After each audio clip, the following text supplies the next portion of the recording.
नमो सिद्धाडम नमो आयरियाडम नमो वज्रायाडम नमो लोये शवशाहुडम मोक्षमार्गस्य नेतारं भेत्तारं कर्म भूभृतां ज्ञातारं विश्वतत्त्वानां वंदे तद्गुणलब्धये। कुली पंच परमेष्ठी भगवान की जय। गद्यांश नंबर 13, गद्यांश नंबर 13 निकालने सभी।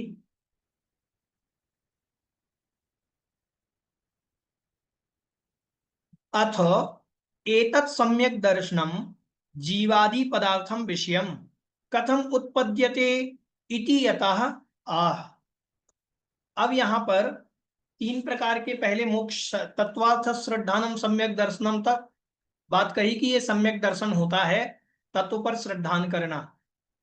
तो सम्यक दर्शन की जो उत्पत्ति है, ये उत्पत्ति कैसे होती है? अब सम्यक दर्शन तो आपने बता दिया, अब सम्यक दर्शन की उत्पत्ति कैसे होती है इसके बारे में बतला रहे हैं।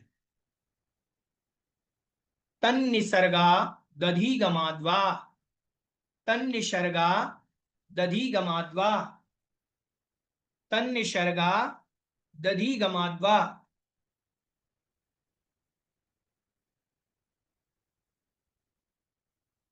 एक मिनट रुकेंगे।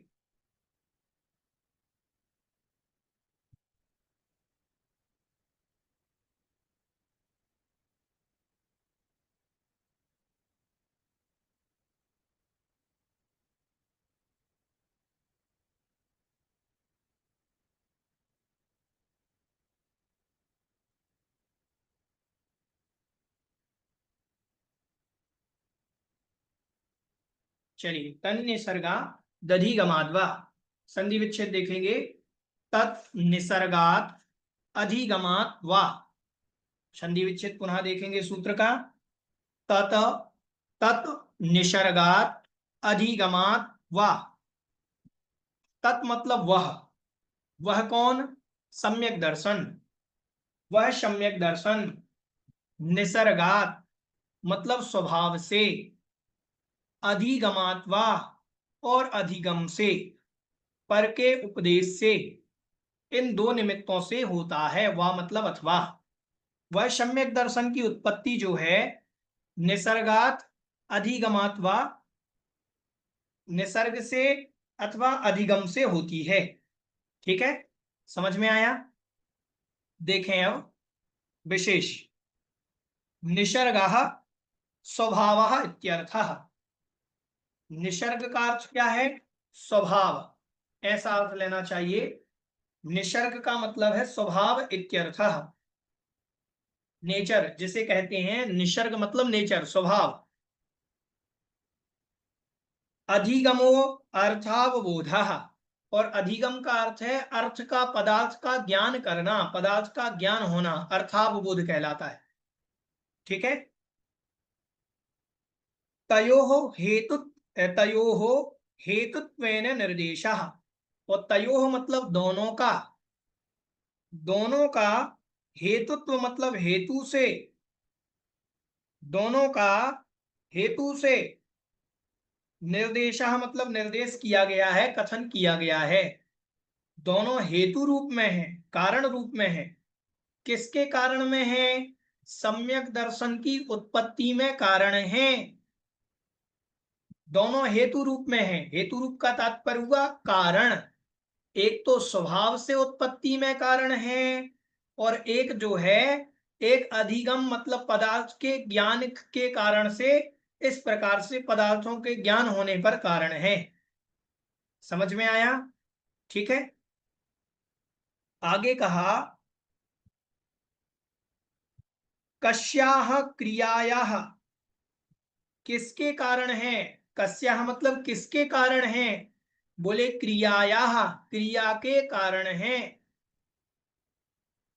तयो हेतुत्वेन निर्देशा, उनका हेतु से निर्देश किया गया है। तो वो हेतु निर्देश किसका है? बोले क्रिया का है। क्रिया क्या है? तो कह रहे काचा क्रिया। बोले क्रिया क्या है? तो कह रहे हैं उत्पद्यते इति अध्याह्रियते, उत्पन्न होना, ऐसा अध्याहार कर लेना चाहिए। नहीं आया समझ में? इन्होंने मात्र इतना कह दिया कि तन निसर्गात अधिगमात, वाह, वह निसर्ग से और अधिगम से। क्या निसर्ग से और अधिगम से? बोले उत्पन्न होता है। क्या उत्पन्न होता है? तो तत् मतलब वह सम्यक दर्शन। तो उत्पन्न होना क्रिया है। उत्पन्न होना क्या है? क्रिया है। समझ में आया कि नहीं आया? ठीक है। तो यहां पर कह रहे हैं कि उत्पद्यते इति अध्याह्रियते, उत्पद्यते उत्पन्न होना, ऐसा अध्याहार कर लेना चाहिए। अध्याहार का तात्पर्य समझते हैं ग्रहण करना। कैसे ग्रहण करना समझेंगे? जैसे कोई व्यक्ति है, हमने कहा अपनी कक्षा में राम तुम उधर जाओ, वैसा काम करके आओ। राम के बाद हमने कहा कृष्ण तुम भी जाओ, हरि तुम भी जाओ। अब इनसे ये नहीं बोला कि काम करके आओ, इनको क्या बोल दिया कि तुम भी जाओ। लेकिन किस शब्द का अध्याहार कर रहे हैं वो दोनों? काम करके आओ वहां। तो काम करना हमने सबसे बोला क्या? हमने कहा कि अपने पति से आपने कहा कि भोजन कर लीजिए, आप जिस नाम से बुलाते उस नाम से कहा कि भोजन कर लीजिए, और भोजन करने के लिए कहा, और बेटे से भी कहा कि बेटा तुम भी कर लो, तुम भी कर लो। तो उसने पूछा बेटे ने क्या कर लो, लेकिन वो आपके पहले वाले वाक्य से ही समझ गया कि भोजन कर लो, कहा तो नहीं कि भोजन कर लो। समझ में आया कि नहीं आया? तो अध्याहार कहलाता है यह। ठीक है। अध्याह्रियते, अध्याहार कर लेना चाहिए। फिर कहा सा उपस्कारत्वात् सूत्राणाम, वह उपस्कार है, उपस्कार से सहित है। सूत्राणाम मतलब सूत्रों के, सूत्रों के उपस्कार से सहित होता है अध्याहार। अध्याहार मतलब कोई शब्द बार बार कहने की जरूरत नहीं पड़ती है, एक बार कह दिया गया है तो फिर बार बार कहने की जरूरत नहीं पड़ती। हमने एक बार कह दिया राम नाम, एक बार हमने ले लिया कि राम तुम ऐसा करो, फिर राम बार बार कहने की जरूरत नहीं है। फिर अपन इतना भी कह सकते हैं ये भी करो, ये भी करो, ये भी करो, ये भी करो। समझ में आया कि नहीं आया? बार बार पूरा वाक्य कहने की जरूरत नहीं पड़ती। ठीक है। तो ये उपस्कारत्वात् सूत्राणाम, सूत्रों का उपस्कारत्वात् होने से, सूत्रों में इस प्रकार का उपस्कारत्वात् मतलब अध्याहारपना पाया जाता है। मतलब पहले एक बार जो बात कह दी है तो बार बार उसे कहने की जरूरत नहीं पड़ती। ऐसा सूत्रों में एक बार कह दिया तो बार बार कहने की जरूरत नहीं पड़ती। ठीक है। फिर कह रहे हैं तत् एतत् सम्यक दर्शनम निसर्गात अधिगमात् वा उत्पद्यते इति। तत् मतलब वह, एतत् मतलब यह, वह यह सम्यक दर्शन जो है निसर्गात अधिगमात् वा, निसर्ग से मतलब स्वभाव से, अधिगम मतलब परोपदेश से, दोनों से उत्पन्न होता है, ऐसा अर्थ हुआ। ठीक है। समझ में आ गया? आगे बढ़ते हैं। अत्राह यहां पर कहते हैं निसर्गजे सम्यक दर्शने अर्थाधिगमः स्यात् न वा। बोले निसर्गत सम्यक दर्शन में, बिमला जी है कोई, वो कह रही समझ में नहीं आ रहा है। क्या समझ में नहीं आया विषय?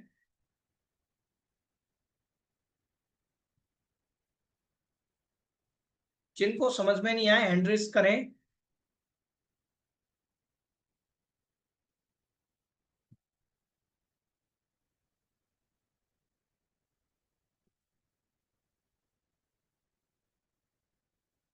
समझ में आ रहा है?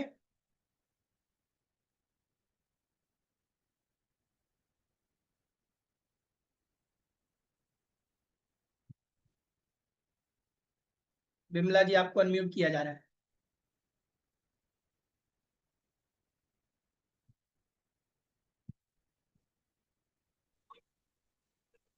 हाँ जी बोलिए।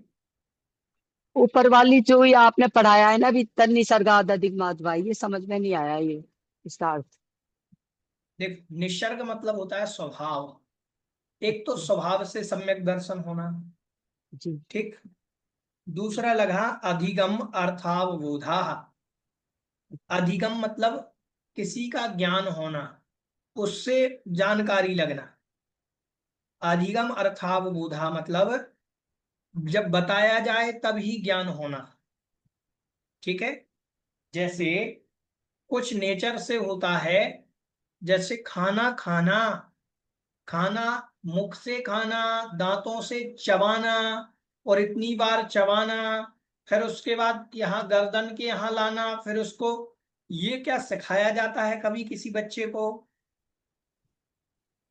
कोई बच्चा है, कोई छोटा सा बालक है, पैदा हुआ है, उसको अपन ने दूध पिलाया, या पानी दिया, या कोई रोटी खिलाई, तो जो दूध पीता है तो एक बार में गटक लेता है, पानी पीता है तो वो एक बार में अंदर कर लेता है, जब रोटी देते हैं तो वो चबाने लगता है, वो उसको नहीं गटकता।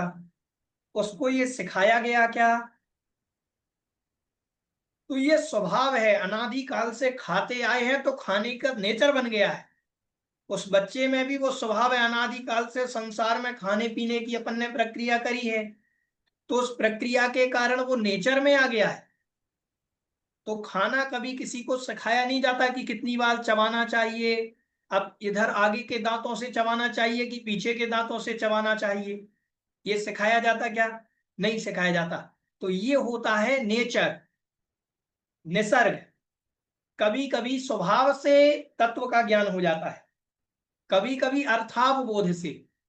अर्थावबोध का तात्पर्य है कि हमें बताना पड़ता है कि ये तत्व सही है, इस पर श्रद्धान करो, तब हमें तत्व का ज्ञान होता है। तो दो प्रकार से सम्यक दर्शन की उत्पत्ति होती है। समझ में आ गया? आया। ठीक है। हाँ जी।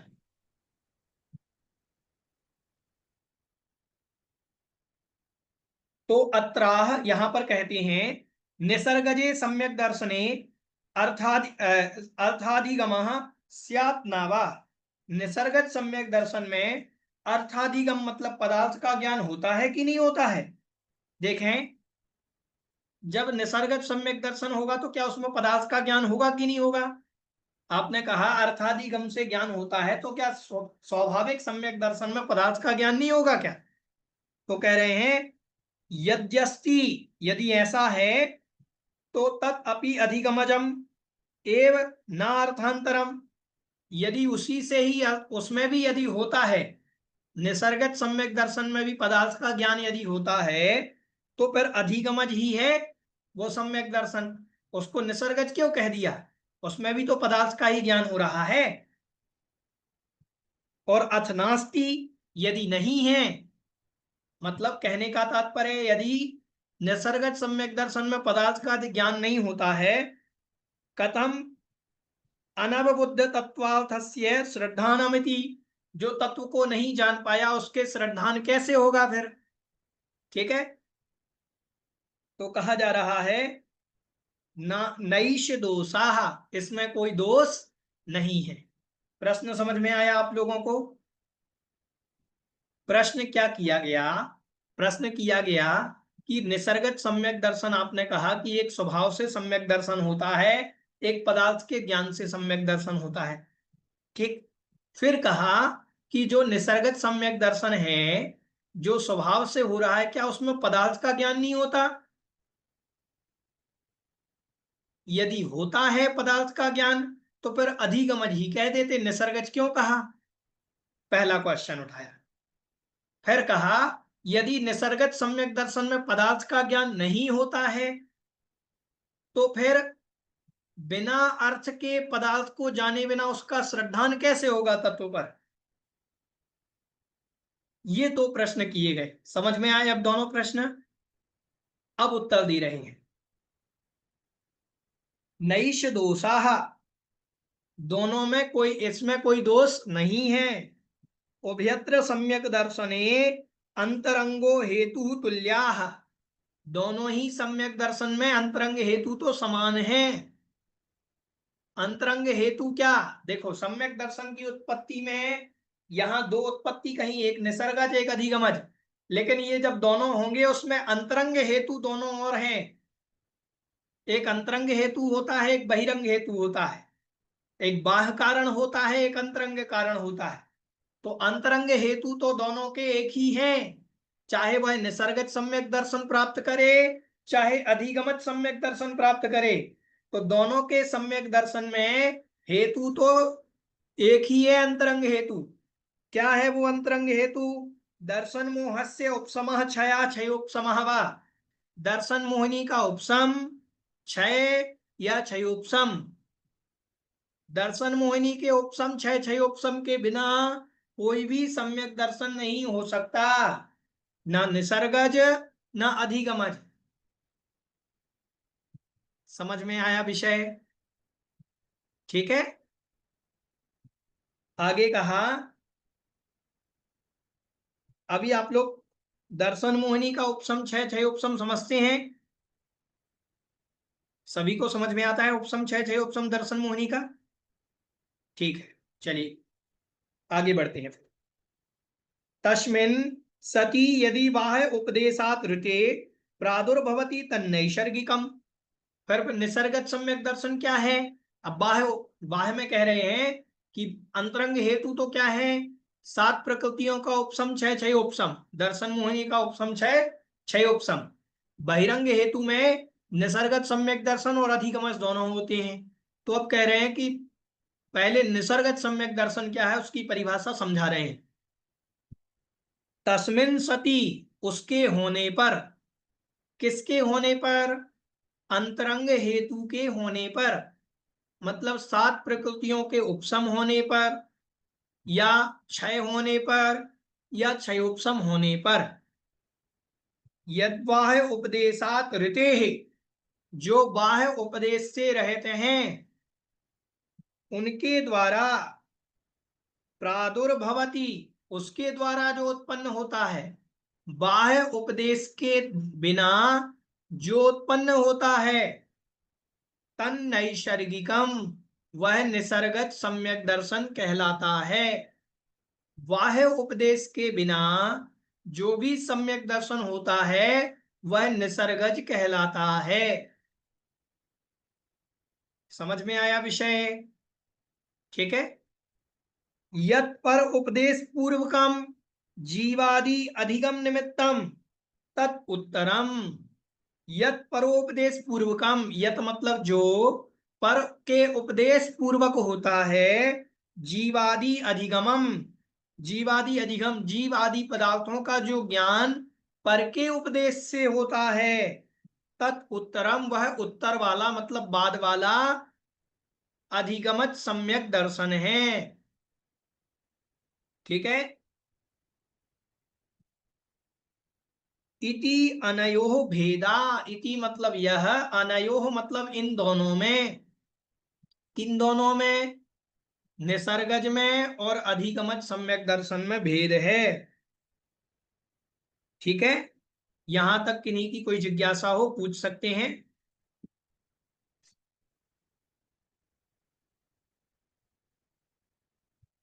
चलिए, किन्हीं की कोई जिज्ञासा नहीं है? शिप्रा जी, आपको अनम्यूट किया जा रहा है।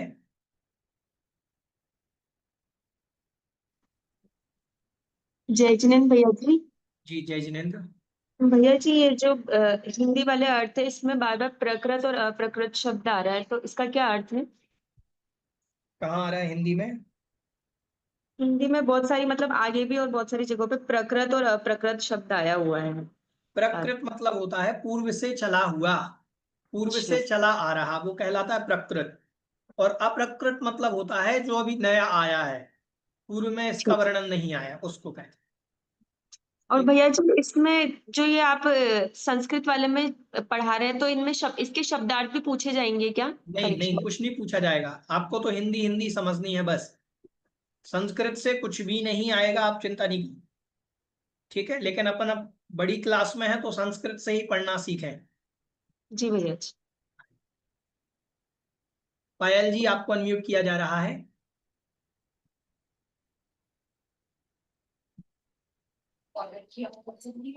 हाँ जी। भैया जी पॉइंट नंबर 6 में ये जो पारतंत्र विवक्षा और स्वतंत्र विवक्षा के उससे बताया है, ये समझ नहीं आया है। देखिए, संस्कृत में एक नियम है, स्वतंत्रः कर्ता। कर्ता स्वतंत्र होता है कोई भी क्रिया को करने के लिए, और पारतंत्र मतलब किसी के द्वारा करना। देखो, यहां ज्ञान जानता है तो कर्ता हो गया मैं जानता हूं। ठीक, मैं स्वतंत्र हूं जानने के लिए, या देख लो मैं देखता हूं। ठीक, मैं देखता हूं, मैं स्वतंत्र हूं देखने के लिए, मेरी आंख। मैंने कहा मैं चश्मे के द्वारा देखता हूं, अब मेरी आंख स्वतंत्र नहीं रही, परतंत्र हो गई, चश्मा का आधार लेना पड़ रहा है। यदि चश्मा नहीं होगा तो हम जान नहीं पाएंगे, देख नहीं पाएंगे स्पष्ट। तो स्वतंत्र का तात्पर्य होता है कर्तृत्व विवक्षा, और करण विवक्षा में होता है कि किसी के माध्यम से जानना। ठीक है, वो कहलाती है पारतंत्र विवक्षा। समझ में आया? स्वतंत्र और परतंत्र समझ में आया? आगे भैया जी। ठीक है, ऐसे इसमें भैया जी पर इस पॉइंट में स्वतंत्रता और पारतंत्रता का क्या मतलब रिलेशन है? आया ना। जानाति ज्ञायते यनेन ज्ञप्ति मात्रम वा, फिर आया था दर्शन, वो पश्यति पश्यते अनेने, फिर ज्ञप्ति। अच्छा, हाँ, जो उसमें देखता जानाति है। मतलब जानता है, ये कर्तृत्व विवक्षा है। ज्ञायते अनेने जिसके द्वारा जानता है, ये पारतंत्र विवक्षा है। और ज्ञप्ति मात्रम वा, ये भाव विवक्षा है। ठीक ठीक ठीक है, है। ऐसे। चलिए आगे बढ़ते हैं।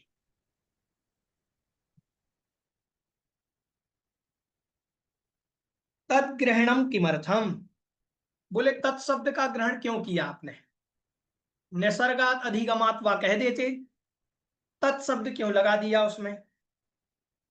मतलब देखो, एक एक शब्द पर व्याख्या लिखी जा रही है ना, कि ये जो होती है, एक एक शब्द की व्याख्या करना ये कठिन होता है, लेकिन पूज्यपाद स्वामी महाराज ने तत्वार्थ सूत्र जी के एक एक सूत्र पर एक एक शब्द आपने ये ही क्यों रखा, ठीक है, उस पर व्याख्या करी।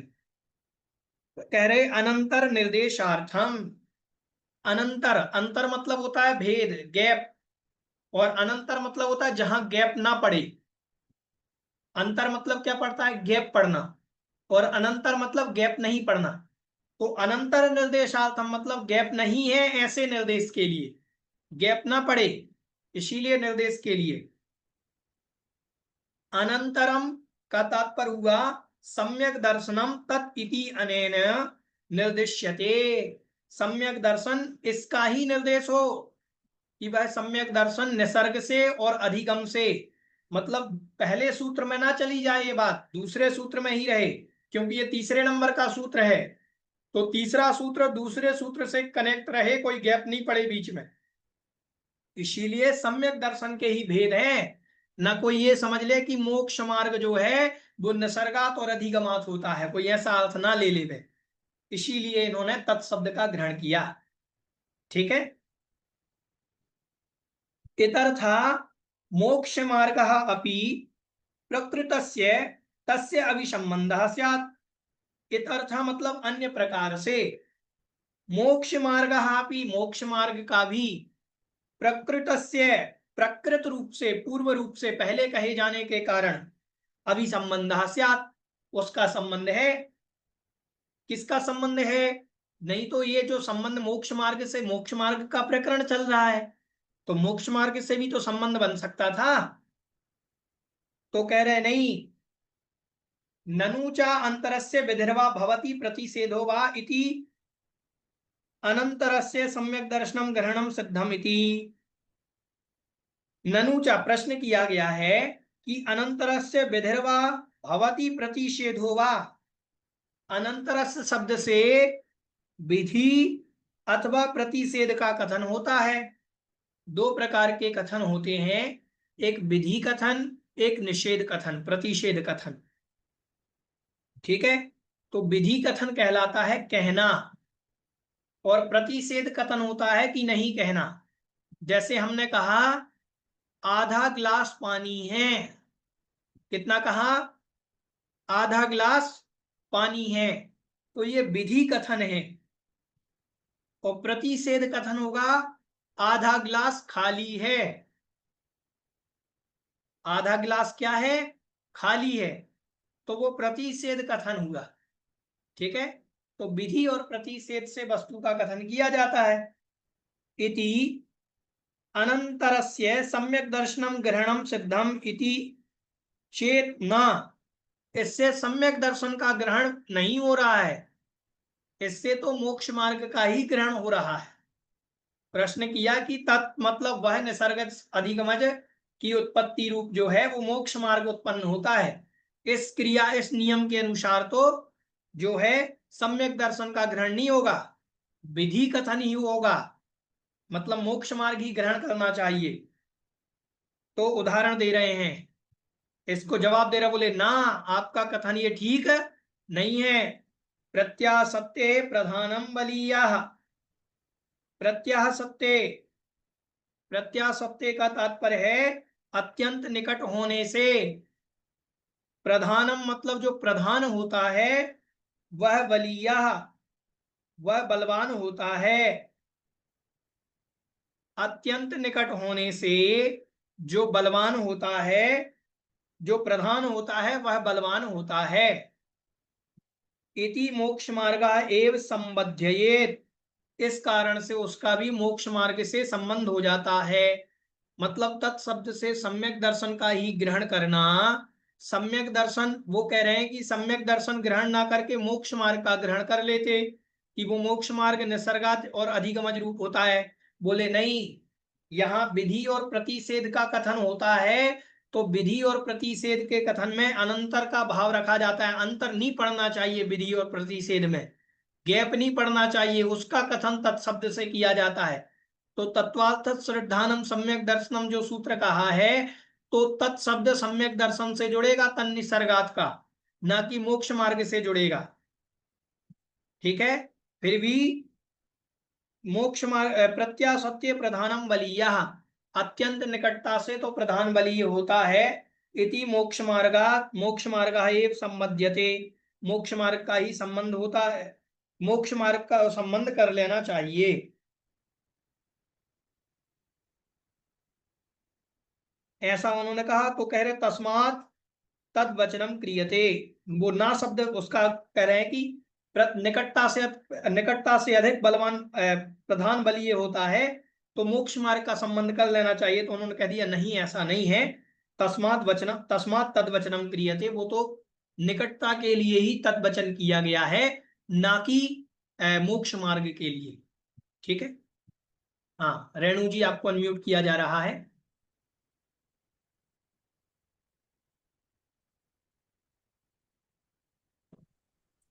जय जिनेन्द्र भैया जी।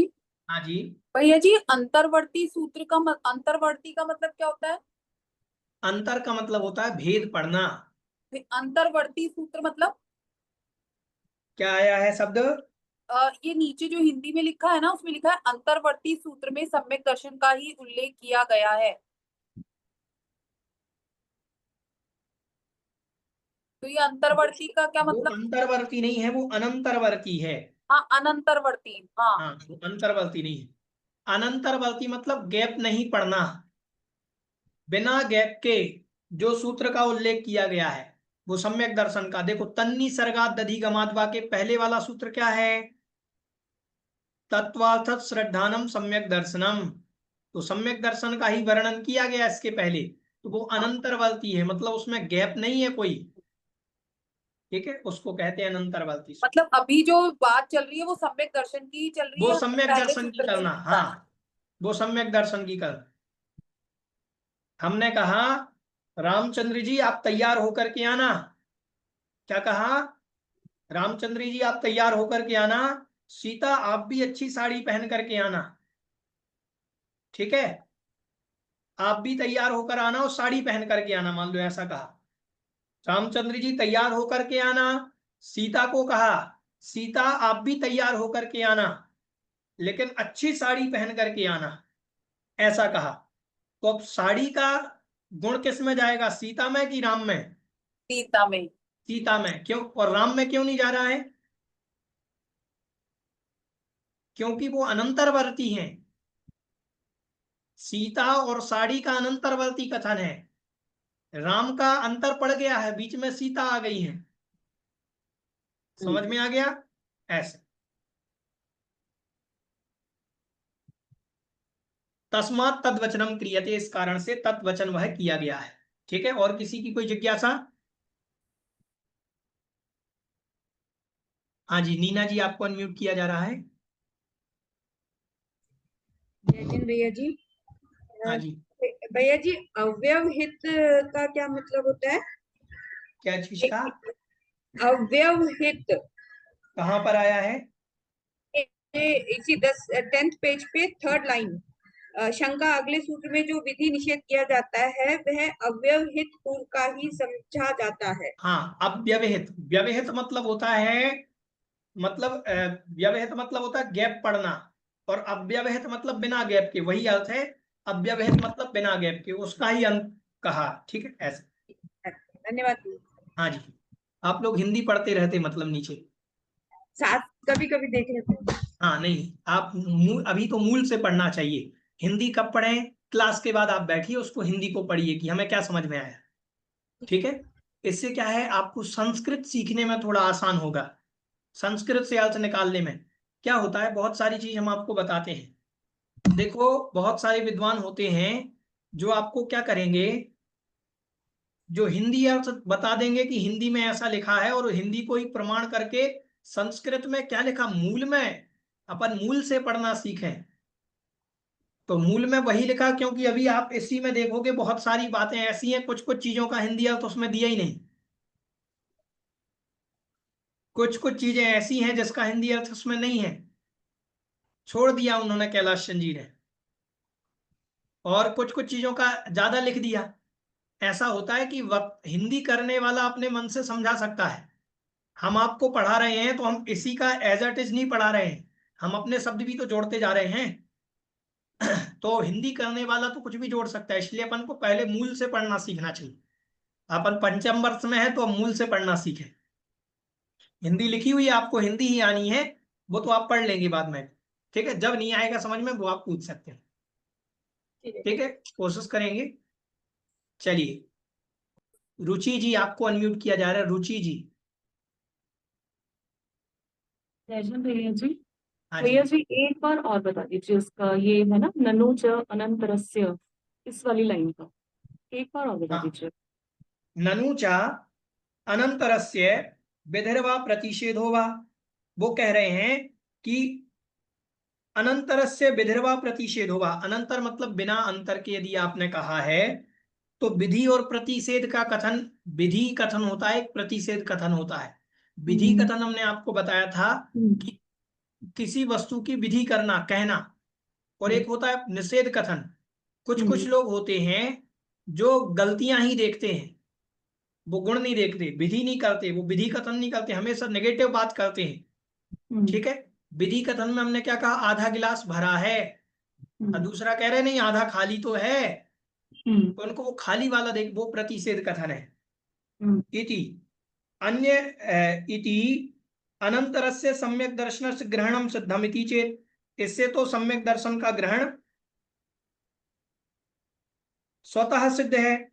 सिद्धम इति चेत, आगे जो है सम्यक दर्शन पहले आएगा वर्णन आगे, अगला सूत्र कौन सा है, जीवाजीवाश्रव बंध संबल निर्जरा मोक्षास्तत्वम। तो इसी सूत्र से उस तत्व का ग्रहण हो जाएगा सम्यक दर्शन का। तो आपको ये कहने की जरूरत ही नहीं थी। फिर आगे वाले भी तो विधि और प्रतिषेध का कथन आप कर रहे हैं, तो इसमें आपने तत्शब्द क्यों जोड़ दिया? उसी से हम ग्रहण कर लेते आगे वाले सूत्र से। तो कह रहे ना, यह ठीक नहीं है। तो पर उन्होंने कहा प्रत्यासत्य प्रधानम बलिया। अब दूसरा तर्क दे दिया कि निकटता से ज्यादा बलवान। कभी कभी आचार्य श्री क्या कहते थे, जो मेरी आज्ञा में है वो दूर रह करके भी मेरे पास है, और जो मेरी आज्ञा में नहीं वो पास रह करके भी मुझसे दूर है। ये वही नियम है, प्रत्यासत्य प्रधानम बलिया। निकटता से ज्यादा प्रधान बलवान होता है। कोई आचार्य श्री का शिष्य उनके पास नहीं है, लेकिन दूर रह करके भी उनकी आज्ञा में है, तो वो आचार्य श्री का सच्चा शिष्य है। समझ में आया? और कोई निकट रह करके भी गुरु जी की आज्ञा में नहीं है, तो वो, तो ये नियम कह रहा है कि प्रत्यासत्य प्रधानम बलिया, कि निकटता से ज्यादा तो प्रधान बलवान होता है। तो उन्होंने कहा कि सम्यक दर्शन की निकटता से ज्यादा तो मोक्ष मार्ग बलवान है, क्योंकि वर्णन तो मोक्ष मार्ग का चल रहा है। तो उन्होंने पहले ही उसको ना शब्द को उन्होंने वहां कर दिया कि ना, ऐसा नहीं है। ये भी नहीं समझना, यहां निकटता से ज्यादा प्रधान बलवान वाला सूत्र नहीं चलेगा। यहां तो सूत्र चलेगा अनंतरस्य, बिना अंतर किए। ठीक है, ऐसा अर्थ है। तस्मात् तद्वचनम क्रियते, इसीलिए तत् का वचन किया गया है। ठीक है, फिर कह रहे तत्वार्थ श्रद्धानम सम्यक दर्शनम इति उक्तम, अथ किम तत्वम इति अतः इदम आह। तत्वार्थ श्रद्धानम सम्यक दर्शनम, तत्वार्थ के श्रद्धान को सम्यक दर्शन कहते हैं। ठीक है, तत्वार्थ के श्रद्धान को क्या कहते हैं? सम्यक दर्शन कहते हैं। इति उक्तम, ऐसा आपने कहा है। तो अथ किम तत्वम, वह तत्व क्या है? जब आपने कहा तत्वार्थ के श्रद्धान को सम्यक दर्शन कहते हैं, तो वो तत्व क्या है? इति इदम आह, इसके लिए यह कह रहे हैं। जीवा जीवाश्रव बंध संबल निर्जरा मोक्षास्तत्वम। बोले जीवा जीवाश्रव बंध संबल निर्जरा मोक्षास्तत्वम। जीव अजीव आश्रव बंध संबर निर्जरा मोक्षास्तत्वम। जीव अजीव आश्रव बंध संबल निर्जरा और मोक्ष, ये तत्व हैं। ठीक है, ये क्या है? तत्व है। क्योंकि तत्व का श्रद्धान करना सम्यक दर्शन है। अब हमें तत्व ही नहीं पता, तो हम श्रद्धान किस पे करें? बोले आचार्य श्री पर श्रद्धान करो। अब आप लोगों को एक प्रश्न करते हैं, आप लोग जवाब देंगे। एक आया, आपने रत्न करंडक श्रावकाचार पढ़ करके आए हैं, और वहां आया है इदमेवे दृश्मेवे तत्वम नान्यन्य चान्य था इत्यकंपाय सांभोवत सन्मार्गे संशया रुचि। इदम एव ईदृशम एव, संधि विच्छेद करके मैं बोल रहा हूं, यह ही है। ईदृशम एव, ऐसा ही है। तत्वम, तत्व। नाचा अन्यत, नाचा अन्यथा, ना अन्य है ना अन्य प्रकार का है। अब बताओ, इस छंद के पहले तत्व कहां आया? वर्णन, तत्व का वर्णन कहां आया? बताओ आप लोग। बोले तत्व पर श्रद्धान करो, यह तत्व यह ही है, ऐसे ही हैं, इनके अलावा नहीं है, अन्य कोई नहीं है। आप किताब अगर आपके पास हो तो आप ढूंढ लीजिए। 12वें 11वें 12वें नंबर का छंद है शायद ये। अब 11वें 12वें नंबर के छंद के पहले कहीं पर तत्व शब्द आया है? नहीं आया। तो फिर क्यों कह रहे तत्व पर श्रद्धान करो, ये तत्व यह ही है, ऐसे ही है? कौन बताएगा? यहां तो प्रश्न का उत्तर उन्होंने दे दिया। हाँ, रेणु जी आपको अनम्यूट करा जा रहा है। रानू जी, रानू जी आपको अनम्यूट कर रहे हैं। श्रद्धानम तत्वानाम आप्तागम तपोवृताम। क्या आया श्रद्धानम है? परमार्थानाम आप्तागम तपोवृताम। उसमें तत्व थोड़ी आया। नहीं, तत्व पर उन्होंने बोला है आप्तागम और तपोव्रत, यही तत्व है, यही तत्व, हाँ इन्हीं को तत्व माना है उसमें। श्रद्धानम देवशास्त्र गुरु तत्व है। कहाँ लिखा परमार्थभूत, देवशास्त्र गुरु तत्व है? परमार्थभूत बोला है ना उनको, परमार्थ परमार्थ शब्द यूज में लिया है उसमें, अर्थ शब्द। चलिए ठीक है, थोड़ा निकट है। हाँ नीलम जी आप बताइए, चलो और पूछते हैं। बहुत अच्छा प्रयास था।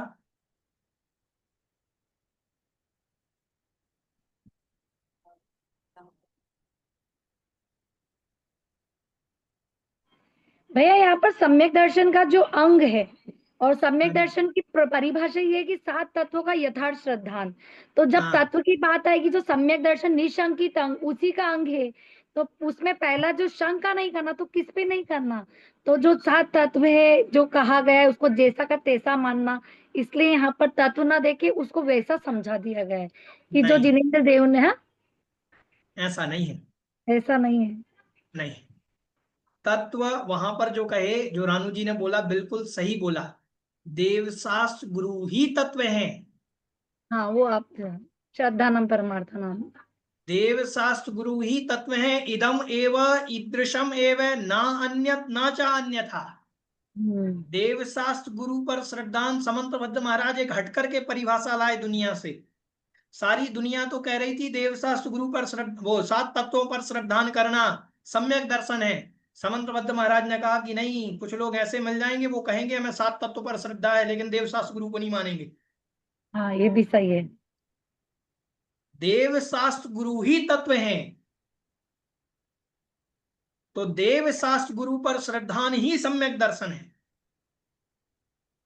समझ में आया कि नहीं आया? हाँ वो तीनों का उन्होंने स्वरूप बता के, और फिर उसका हाँ, ये बस बताया कि वही जिनको तत्व जैसा हैं। जानो। हाँ, अब जो देव पर श्रद्धान करता है, शास्त्र पर श्रद्धान करता है, और गुरु को नहीं मानता है, पंचम उन्होंने काल में गुरु नहीं। तीनों के जो स्वरूप को समझाकर फिर ये निशंकित अंग की परिभाषा दी। हाँ, और जो पंचम काल में कहे गुरु होते नहीं, गुरु को मानता नहीं, तो वो मिथ्या दृष्टि हो जाएगा। समंतबद्ध महाराज की परीक्षा में पास नहीं होगा वो। तत्वाल सूत्र काल तो पास कर देंगे कि तुमने कह दिया मैं जीव पर श्रद्धान है, अजीव पर है, आश्रव पर बंध संबल निर्जरा मोक्ष। समंतबद्ध कह रहे हैं कि नहीं, मेरी क्लास में पास नहीं हो तुम। मेरी क्लास में तो तब पास होगे जब देवशास्त्र गुरु तीनों पर श्रद्धान करोगे। तो देव पर श्रद्धान करने वाले, शास्त्र पर श्रद्धान करने वाले दिन रात गुणगान कर रहे हैं शास्त्रों का, समय सार का, सबका गुणगान कर रहे हैं, लेकिन गुरु को नहीं मान रहे। तो सम्यक दृष्टि नहीं है, मिथ्या दृष्टि है। समंतबद्ध महाराज की परीक्षा में पास नहीं हुए वो। हमें तो सब आचार्यों की परीक्षा में पास होना है। समझ में आया? आपने 5 सब्जेक्ट पढ़े एक क्लास में, मैथ्स, साइंस, इंग्लिश, हिंदी, गणित, अब वो और कोई भी संस्कृत। तो आपने कहा कि हम इंग्लिश में बस पास हो जाएंगे, बाकी के 4 में नहीं होंगे। चल जाएगा क्या? हमारे 10th बोर्ड में मान लीजिए 5 सब्जेक्ट है, तो 5 में पास होना जरूरी होता है कि 2 में पास हो गए? अगर 4 में पास हुए, 1 में पास नहीं हुए, तो चल जाएगा क्या? सप्लीमेंट्री नहीं चलेगा। कुंद कुंद महाराज की परीक्षा में तो पास हो गए। कुंद कुंद ने कह दिया आत्मा का श्रद्धान करो, सम्यक दर्शन हो गया। आत्मा का श्रद्धान, बोले हमारी आत्मा पर श्रद्धान है, पास कर दिया कुंद कुंद ने। उमा स्वामी महाराज आए, बोले आत्मा पर नहीं, 7 तत्व पर करो, अजीव पर भी करो, आश्रव पर भी करो, बंध संबल निर्जरा पर भी करो। तो उन्होंने कहा ठीक है, 7 तत्व पर कर लिया। बोले इस पर हो गया, हाँ चलो हमारी परीक्षा में पास हो गए। इनके उमा स्वामी के बाद आए समंतबद्ध महाराज, उन्होंने कहा कि देवशास्त्र गुरु तत्व है। अब इनकी परीक्षा में भी पास हो। समझ में आया कि नहीं आया? मतलब हमें 5 जो भी आचार्य कह रहे हैं उस परीक्षा में पास होना पड़ेगा। आत्मा के श्रद्धान मात्र से सम्यक दर्शन नहीं होता। प्रथम सम्यक आस्तिक अनुकंपा गुण भी सम्यक दर्शन का निमित्त है। वो गुण भी हमारे अंदर होने चाहिए, तब सम्यक दर्शन मानना पड़ेगा। 7 प्रकृतियों का उपसम, 6 उपसम भी मानना पड़ेगा। समझ में आ रहा है विषय कि नहीं आ रहा है? ये सब विषय लेकर के चलने पड़ेंगे, तब हम जब 5 हमने क्या कहा, 5 सब्जेक्ट में पास होंगे, तब हमारी 10th बोर्ड मानी जाएगी, तब हम कहेंगे कि हम 10th में पास हुए हैं। अगर एक में भी फेल हो गए, हम समंतबद्ध की परीक्षा में भी फेल हो गए, तो मिथ्या दृष्टि है। सही बात। समझ में आया? इसीलिए देवशास्त्र गुरु को भी तत्व कहा। तो यहां पर ये जो कह रहे हैं तत्वाल श्रद्धानम सम्यक दर्शनम जो ग्रहण किया है, वह जो तत्व है, तो तत्व तो आपने कहे ही नहीं, तो उनका श्रद्धान कैसे कर ले? तो फिर उमा स्वामी महाराज कह रहे हैं कि हमें तत्व कहना पड़ेगा, तब तो श्रद्धान करोगे। नहीं तो दुनिया 5 तत्व भी मानती है, पृथ्वी जल अग्नि वायु वनस्पति आकाश, ऐसे कुछ मानती है। वो तत्व पर श्रद्धान कर ले कोई तो पृथ्वी को मानती है एक तत्व, जल को मानती, अग्नि को मानती, वायु को मानती और आकाश को मानती। ऐसे 5 तत्व, पंच तत्वों से मिलकर के शरीर बना, ऐसा लोग कहते। तो पंचभूत तत्वों पर अगर कोई श्रद्धान कर ले तो इसीलिए उन्होंने समझाया कि तत्व क्या है, उन तत्व की परिभाषा। तो अपन को कुंद कुंद भगवान की परीक्षा में भी पास होना है सम्यक दर्शन के लिए, समंतभद्र भगवान की परीक्षा में भी पास होना है, और उमा स्वामी महाराज की। अब कोई कुंद कुंद को लेकर के चले तो मिथ्या दृष्टि हो जाएगा, मंत्र उमा स्वामी महाराज को लेकर के चले तो मिथ्या दृष्टि हो जाएगा। हमें तो तीनों चाहिए, कुंद कुंद भी, उमा स्वामी भी और समंतभद्र भी। समझ में आया? पूज्यपाद स्वामी प्रसम सम्वेग आस्तिक अनुकंपा की बात करने लगे आगे आकर के, तो हमें पर पूज्यपाद स्वामी का भी लक्षण देखना पड़ेगा कि हमारे अंदर प्रसम सांगिक आस्तिक अनुकंपा गुण है कि नहीं है, तो हम सम्यक दृष्टि है। तो हमें सबकी परीक्षा में पास होना है, तब हम मानेंगे कि हमें सम्यक दर्शन हुआ है। ठीक है, ऐसा। चलिए आगे पढ़ेंगे, इतना समय अपना हो गया है, आज इतना ही। कोई जिज्ञासा हो पूछ सकते हैं।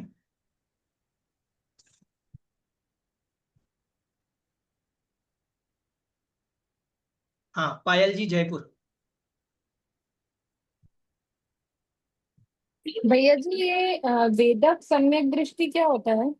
वेदक सम्यक दृष्टि मतलब होता है क्षयोपम सम्यक दर्शनधारी। ठीक है भैया। जो सम्यक दर्शन का वेदन करता है उसे वेदक सम्यक कहते हैं। क्षयोपम करता है, वेदन करता है। वेदन करता है। वेदन का क्या अर्थ है? वेदन का अर्थ होता है अनुभूत करता है, वही अर्थ है अच्छा ठीक है। वेदक का। चलिए नीलम जी, आपकी जिज्ञासा। हाँ भैया। हाँ जी बोलिए। भैया मैं ये बोल रही थी कि जैसे शिवोपम सम्यक दृष्टि है 7वें गुण स्थान में, तो उसके शुद्धोपयोग हो सकता है? किसमें? 7वें गुण स्थान में शिवोपम सम्यक दृष्टि है, हाँ जी तो उसके शुद्धोपयोग हो सकता है? बिल्कुल हो सकता है। तो चल शिवोपम में तो शल्म लगाड़ दोष लगने के बाद भी उसका शुद्धोपयोग में जा सकता है वो? क्या चीज? जैसे शिवोपम में तो चल्म लगाड़ दोष लगेगा, हाँ तब भी उसका शुद्धोपयोग हो सकता है? बिल्कुल हो सकता है। देखिए चल मल अवगाढ़ दोष कदाचित लगते हैं, प्रति समय लगे रहे ये जरूरी नहीं। समझ में आया? कदाचित दोष लगते हैं। कदाचित का तात्पर्य है, अब जैसे जो 25 मद कहे दोष, वो 25 दोष कहे तो प्रति समय थोड़ी लगते हैं, कदाचित लगते हैं। प्रतिदिन लगेंगे, प्रतिदिन को देवताओं को अगर विनय भी कर ली उसने, वो तो मिथ्या दृष्टि हो जाएगा। कदाचित दोष लगते हैं, तो वैसी अवस्था में दोष नहीं लगते, लेकिन कहलाएगा क्षयोपम सम्यक दर्शन। क्यों कहलाएगा क्षयोपम सम्यक दर्शन? कि उसमें ऐसी परिणति थोड़ी बहुत बनी रहती है आत्मा की कि ये मंदिर मैंने बनवाया, ये भगवान मेरे हैं, इस प्रकार की परिणति बनी रहती है। ठीक है, या शांतिनाथ भगवान के प्रति आस्था विशेष बनी रहती है कि शांतिनाथ भगवान शांति को देने वाले हैं, इस प्रकार की आस्था की परिणति बनी रहती है। और एक जब वो श्रेणी आरोहण करेगा तो हाँ जी। जैसे वो 7वें से पहले फिर छठे में आएगा, उपशम में आएगा, फिर उसके बाद श्रेणी आरोहण करेगा? नहीं जरूरी नहीं है छठे में आने का, क्योंकि छठे 7वें में तो चलता ही रहता है। 7वें में गया, 7वें से सीधा श्रेणी आरोहण। तो फिर लेकिन वो शयोपम तो छूटेगा ना, क्योंकि शयोपम तो 7वें तक ही रहेगा। हाँ तो क्षयोपम छठे में थोड़ी छूटेगा, 7वें में ही छूट जाएगा। छूट जाएगा? 7वें, हाँ 7वें में छूट करके उपशम हो जाएगा उसका। जो अच्छा प्रकृति वही सम्यक प्रकृति उदय में थी, देखिए हम्म 6-7 प्रकृतियों के उपशम, 6 उपशम से 6 उपशम बनता है, तो हम्म 6 प्रकृतियां तो दबी हुई थी, सम्यक हम्म प्रकृति का उदय था, तो वो सम्यक प्रकृति दब जाएगी तो उपशम श्रेणी चढ़ जाएगा। उसी समय मतलब वो क्रिया वही हो जाएगी, हाँ वही हो जाएगी। और वो फिर श्रेणी आरोहण उपशम करके और श्रेणी आरोहण कर लेगा, हाँ बिल्कुल। तो वही द्वितीय उपशम होगा। हाँ उसी को द्वितीय उपशम कहते हैं। ठीक है भैया। इंदु जी आपको अनम्यूट किया जा रहा है। नहीं चलिए, जिज्ञासा नहीं गिरी। ठीक है, जनवाणी बोधि समाधि परिणाम शुद्धि स्वात्मोपलब्धि शिव सौख्य सिद्धि चिंतामणिं चिंतित वस्तुदाने त्वां वन्द्यमानस्य ममास्तु देवी। 9 बार नमोकार। ओ